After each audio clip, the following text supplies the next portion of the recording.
pre-Arsenal press conference. Usual script, and we'll kick off with the open section of the press conference, and then we'll move on to our embargo section, which, as usual, will be a temporary embargo for tonight. So, Vinny, do you want to kick off? Sure. Obvious question to start with as well. Did you watch? Did you ever ask not the obvious question?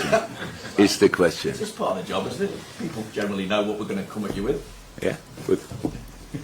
What was the question? Did you watch Manchester City last night? What does it do for the mood when you see them held to a draw ahead of what's a big game anyway against an informed Arsenal side? And obviously you've got that incentive now to cut their lead at the top down to 1 point. City's lead, that is. Yeah, I watched it for exactly 65 minutes. So, for analyze reasons, believe it or not. Just have a look, what are they doing. I don't have very often time to watch games in real time, so when they're really happening, I would watch it back or stuff like this. This game I watched a good watch, but after I thought Crystal Palace did really well, but City did really well as well, just in finish situations off, and the last, what was it then, 30 minutes or whatever, no, I didn't watch it. So I got, at some point, saw the result, and was surprised. Does it impact the mood though ahead of this game against Arsenal when you see your nearest rivals dropping points? Why should it? I don't. It would impact the mood if we would be in our mind in this competition with City and think, okay, now we have them here and have them there or stuff like this. But in fact, we play Arsenal, and maybe are still 4 points behind, and I don't know how you can count points away at Arsenal just now already and think, it's only 1 point. So I think it's maybe easy for you, but it's 4 points, and we have to play this game, and that's what I'm concerned about. But as you all know, if we want to reach something in this Premier League, and you're not top of the table, you need to win all your games, and sometimes you need the other teams to drop points. I'm not sure it was now already necessary or not. We will see. But it all depends on our results still.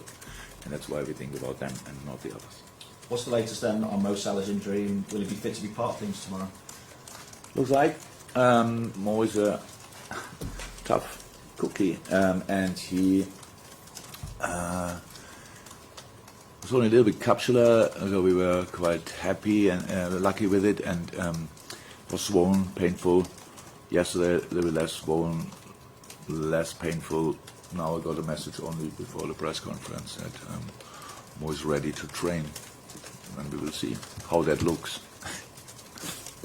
Finally from me, and just on Mo once again, after we spoke about his contract on Friday, his agent tweeted 7 laughing emojis. Now, I don't know whether you're aware of this, are you? Did you take it as a response to what you'd had to say, and therefore does it impact negotiations at all? Have you heard any more as to where negotiations are at?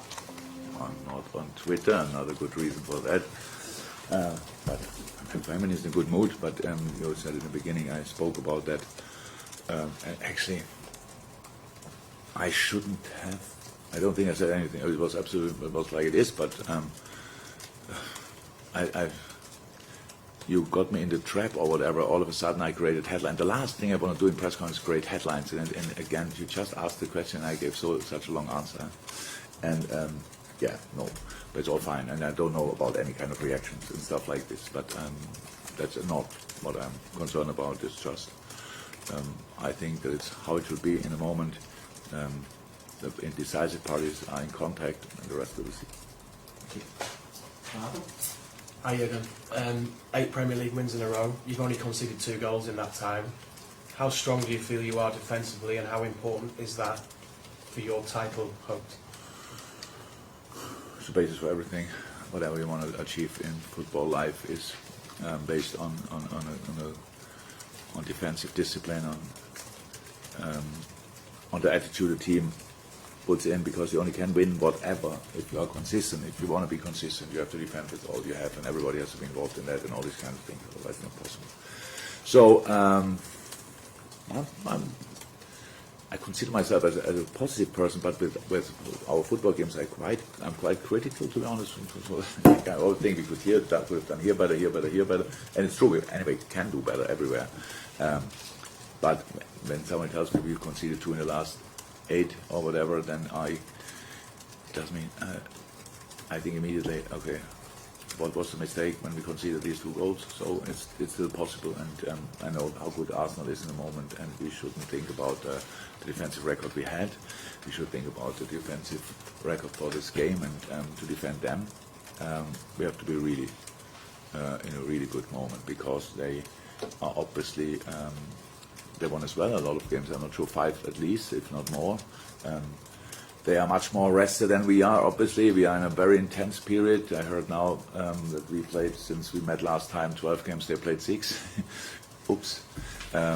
You feel all these games. That's how it is. We try to fix it with making changes, but not all the players had rest and stuff like this. So it's a tough one tomorrow night, but we are still looking forward to it. I'm really looking forward to it.